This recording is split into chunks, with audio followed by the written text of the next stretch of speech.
I'm back with Anker as we go over hands from the round of 32 in the Spingold.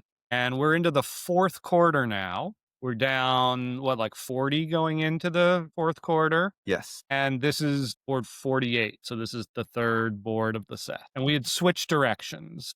We're east west now. And so I had opened two hearts and you bid four hearts, which fetched a double from north and then four spades from south. And so you have this nice hand. And I think without giving it a ton of thought, you doubled. Yeah, I mean, I think a little bit of thought. I did consider bidding five clubs and five hearts, but I felt like realistically, if I was going to bid something, I was going to bid five clubs. But I got it into my head that hey, we're down 40. We need some big scores, and if partner's got club shortness, I can just go ace king of clubs and a club rough, and maybe partner even has three little spades, and we can get two club roughs, or maybe you have like maybe we can get a Trump promotion if you have like Jack third of spades or something.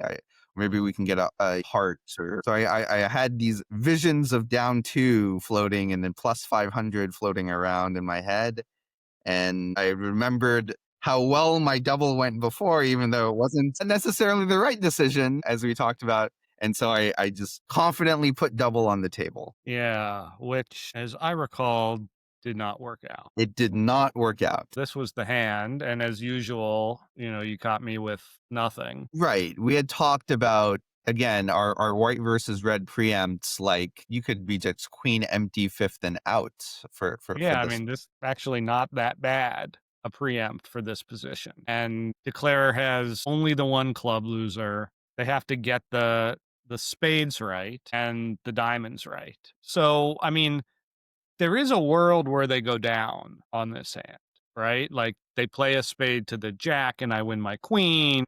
They finesse the wrong way because I preempted in diamonds and we get a diamond and a club and two spades. It could happen. And in hearts, we are losing a heart, two diamonds, and it looks like a club. There's really nowhere for that club to go. We have to take the finesse. So I think we fell into this trap, which I think happened earlier in the match too, with that double that ended up working out well. But like we preempted, they've gotten themselves too high. The whole point of the preempt is to make them make a mistake. They made a mistake, got them. That's a good instinct, right? Like that is why we preempt. But we need to go beyond it and be like, are we actually setting this? North is not coming in with this double, red against white, lightly. They're going to have a lot of shape, and partner doesn't have a lot of spades, right? Like they're having a 9 or 10 card spade fit seems incredibly low. Are getting at most one heart seems very likely. There's a good chance we're only getting one club if this is as shapely a hand as we think it might be. A heart, a club, and a spade is kind of optimistic. And then, like, we need partner provide another trick for us somewhere. We do have a fair amount of defense. Like, there is a world where we're setting this. The clubs could be 2-2 or 3-2, and the hearts could be 2-2. It seems really unlikely. This is one of those scenarios where, in theory, double dummy, pass can never be right. If they're going down, we want to double them. If they're making it, we want to sacrifice. There's no way that five hearts is going for 800 on this hand, right? It's just not happening. Sometimes pass is still like the percentage action because you're just not sure enough of either one, but it's such cheap insurance. As good as this West hand is, I just think they're making four spades way too often. It's one of those where the instinct is good. We preempted, they bid a thing I don't think they can make because my hand's so good.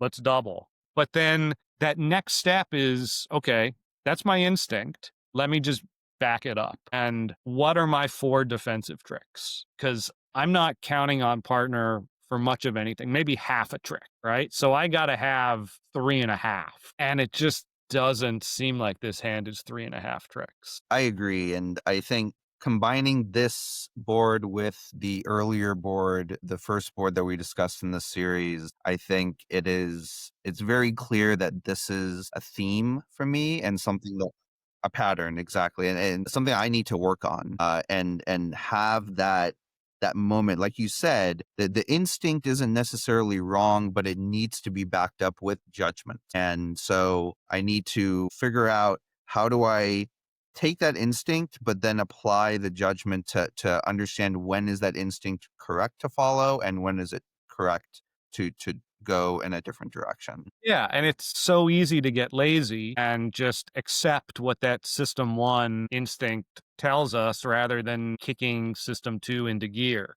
But system 2 is a lot better than system 1. It just thinks deeper. That's the whole point.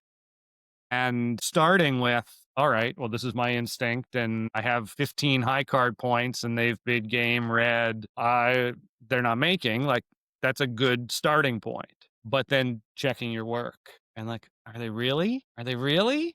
Partner's hand is so bad. Partner's hand is always so bad because I do make up for the fact that you expect such a bad hand from me at these colors. Like, I will just not preempt on like some 9 counts that other people would preempt because it's just not fair to partner to have that wide a range. Some people say, like, how can you play such undisciplined preempts? I'm like, I'm very disciplined in my preempts. I just have a different expectation of what these bits show. It's not a lack of discipline, it's just a different philosophy. All right, well, another decision that cost us some imps, again, wasn't crazy, but just didn't quite follow all the way through in the thinking.